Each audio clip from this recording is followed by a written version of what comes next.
Hello everyone.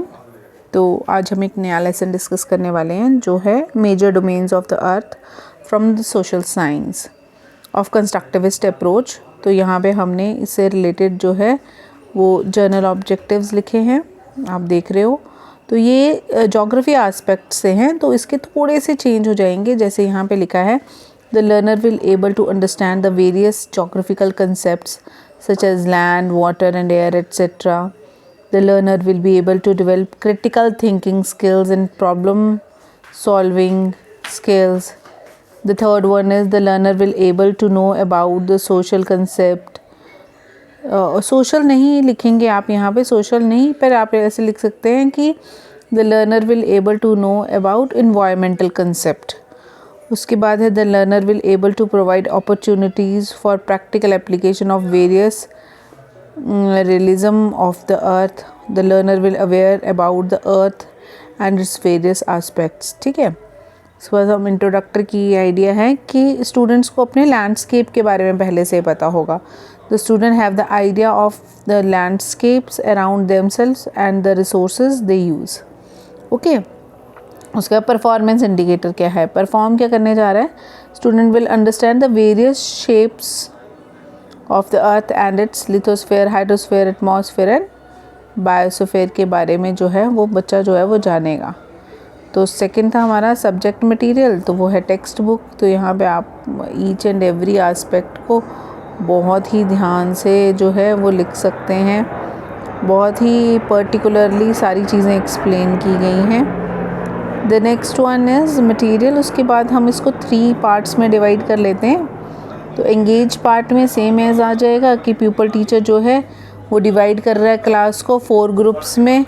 और उसके बाद जो स्टूडेंट एक्टिविटी में है कि student are prompts to learn concept of new learning to the prior knowledge, experience and interest. उसके बाद है आपका एक्सप्लोर पार्ट. एक्सप्लोर पार्ट में जो हम ऑलरेडी हमने जो फिनोमेना लिखना है कि टीचर फैसिलिटेट करता है hand on query based activities को. उसके बाद एनकरेज करता है, इन्वेस्टिगेट करता है कंसेप्ट्स को.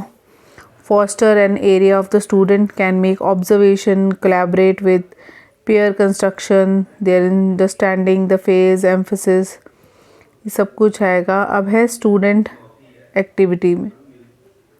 Student engage in hand on activity, experience, investigate करेगा, प्रॉब्लम सॉल्विंग करेगा और ये सारी चीज़ें जो हैं वो करेगा.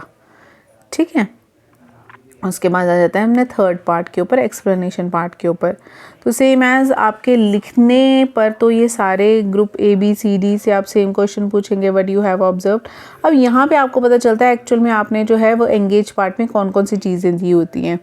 तो यहाँ पे आपका सॉइल है, पिक्चर्स ऑफ रॉक्स हैं, पेबल्स हैं, एट्सेट्रा दिए आपने. सेकंड पिक्चर में आपने वाटर है, वाटर की पिक्चर दी है, पिक्चर ऑफ रिवर्स दी हैं आपने. The third one pictures of layer of atmosphere हैं, नेम ऑफ वेरियस गैसेस हैं, picture of human, plants, animals हैं.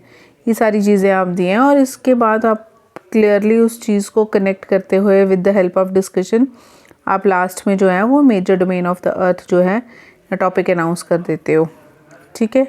उसके बाद इलेबोरेट पार्ट. अब इलेबोरेट पार्ट में हम क्या करते हैं, एक्टिविटीज़ करते हैं. जैसे हमें पहले भी पता था, तो हम यहाँ पे 2 या 3 एक्टिविटीज़ जो हैं वो लिख सकते हैं. तो डेवलप करने और अंडरस्टैंडिंग करने के लिए इनिशियल इन्फॉर्मेशन हम देते हैं कि the earth is divided into various parts. ये हम इनिशियल इन्फॉर्मेशन दे रहे हैं. इसमें बच्चे ने ये एक डायग्राम बनाया है. तो फर्स्ट एक्टिविटी के लिए उसने क्या किया है, इसमें बहुत सारा कुछ नहीं लिखा है. इसमें बच्चे ने लिखा है pupil teacher give world map and student ask them to colour the continents with orange colour and the oceans with the blue colour. तो एक मैप दिया जाएगा और उससे जो कॉन्टिनेंट पार्ट है उसको अलग से कलर किया जाएगा और इससे अलग किया जाएगा. At the end, the activity of the student will able to answer number of continents कितने हुए और oceans कितने present हैं on the earth. ठीक है. तो यहाँ पे आप ऐसे करके एक एक्टिविटी जो है वो बच्चों से करवा सकते हैं अपने फाइनल TP के लिए. सेकंड एक्टिविटी में देखते हैं क्या करवाया हुआ है. Pupil teacher ask 3 students to come forward for an activity based on world map. ये भी वर्ड मैप पे है. तो एक वर्ड मैप हमने इसमें ऑलरेडी बच्चों को दिखाना है, आप बना के लाएंगे। उसमें आप लिखोगे कि name the latitude of 23 by on the world map. तो वहाँ पे वो बताएगा कि 23 पे क्या बना है, ट्रॉपिक ऑफ कैंसर बना हुआ है। उसके बाद 0 डिग्री पे क्या है, तो वो इक्वेटर बताएगा। एक्चुअली वो मैप पे लिखा हुआ होगा पहले से ना, तो बच्चा उसको ढूंढ के बताएगा फिर, यार ये क्या है, ट्रॉपिक ऑफ कैप्रिकॉर्न है। इस लेसन के एंड में बच्चों को जो है लैटिट्यूडनल लाइंस के बारे में जो है वो पता चल जाएगा। ठीक है, और 2 ही एक्टिविटीज़ करवाई गई हैं क्योंकि समय कम होता है, तो यहाँ पे 2 ही एक्टिविटीज़ करवाई गई हैं। तो लास्ट में जो है वो डिफरेंट क्वेश्चंस जो हैं वो पूछे गए हैं। तो क्वेश्चन 1 पूछा गया है कि how many spheres are there on the earth. तो यहाँ पे कौन सा ग्रुप आंसर देगा। सेकंड ग्रुप ने भी बहुत सारे क्वेश्चन पूछे हैं, थर्ड ने भी पूछे हैं, फोर्थ ने भी पूछे हैं।